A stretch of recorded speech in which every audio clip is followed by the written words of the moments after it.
RBI ने repo rate बढ़ा दिया है, क्या फिर बढ़ेगी महंगाई? एक बार सबके मन में यही सवाल चल रहा है। आपको बता दें कि आरबीआई गवर्नर ने 3 दिनों की एक मीटिंग बुलाई थी, जिसे एमपीसी बैठक कहा जा रहा था, जिसमें रेपो रेट को बढ़ाने की बात कही जा रही थी। और अब जब ये मीटिंग खत्म हुई है, उसमें यह बताया गया है कि रेपो रेट बढ़ा दिया गया है। आपको बता दें कि आरबीआई ने रेपो रेट में 0.35% की बढ़ोतरी का ऐलान किया है।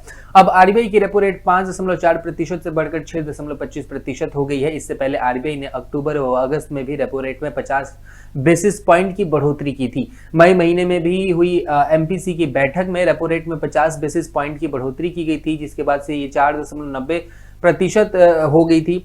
और इसके बाद से रेपो रेट की बढ़ोतरी की घोषणा अब एक बार फिर से कर दी है। आरबीआई गवर्नर ने यह भी कहा है कि अगले 4 महीने में महंगाई दर 4% से ऊपर बने रहने की संभावना हो सकती है, ऐसा आरबीआई के गवर्नर ने कहा। यानी अभी महंगाई रहने वाली है, महंगाई दर बढ़ भी सकती है। एमपीसी के 6 सदस्यों में से 5 ने रेपो रेट बढ़ने के फैसले का समर्थन किया है।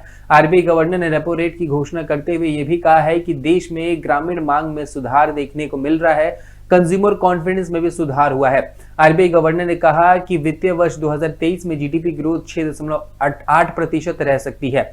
अब जब रेपो रेट बढ़ा है तो लोगों के मन में ये सवाल उठ रहा होगा, अगर आप रेपो रेट जैसे शब्द को पहली बार सुन रहे हैं, फिर इससे पहले सुन चुके हैं, लेकिन आपको पता नहीं है कि आखिर ये रेपो रेट क्या है, तो चलिए आपको सबसे आसान भाषा में समझाते हैं कि ये रेपो रेट क्या होता है। रेपो रेट का मतलब क्या होता है?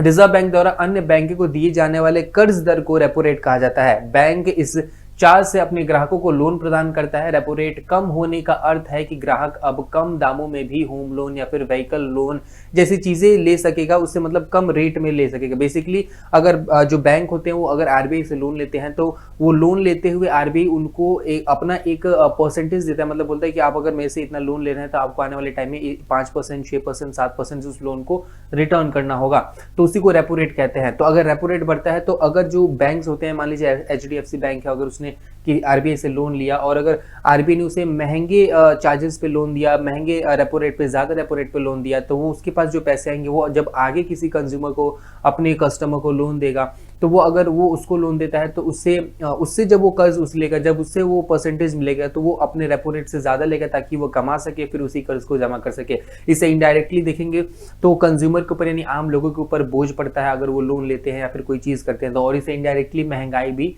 बढ़ने लगती है। एक और टर्म होता है रेपो रेट के साथ साथ आपको बता दें, जिसे रिवर्स रेपो रेट कहा जाता है। रिवर्स रेपो रेट किसे कहा जाता है? रिवर्स रेपो रेट ये कहा जाता है कि जब बैंक जो होते हैं वो अपना पैसा जमा करते हैं कहाँ पे, आरबीआई में रखने के लिए आरबीआई को अपना पैसा देते हैं और उसके बदले आरबीआई उन्हें इंटरेस्ट देता है। तो जो वो इंटरेस्ट देता है आरबीआई उन्हें, वो जो परसेंटेज होती है, मतलब कितने परसेंट पे वो, जैसे मान लीजिए एचडीएफसी का एग्जांपल लेते हैं, मान लीजिए एचडीएफसी ने अपने कुछ पैसे बैंक में रखे, जैसे आप भी अपने एफडी वगैरह कराते हैं, अपने बैंक में पैसे रखते हैं, तो बैंक आपको इंटरेस्ट देता है कि हाँ, अगर आपने 1 साल तक पैसे रखे तो हमको 2%, 3% इंटरेस्ट देंगे, तो आपका पैसा बढ़ जाता है।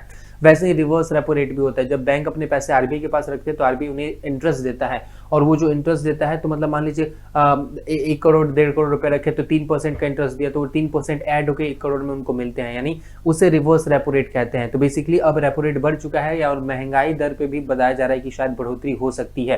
तो ये छोटी सी अपडेट थी जो भी आई हमने आप तक पहुंचाया। कैसी लगी ये जानकारी कमेंट में जरूर बताएं।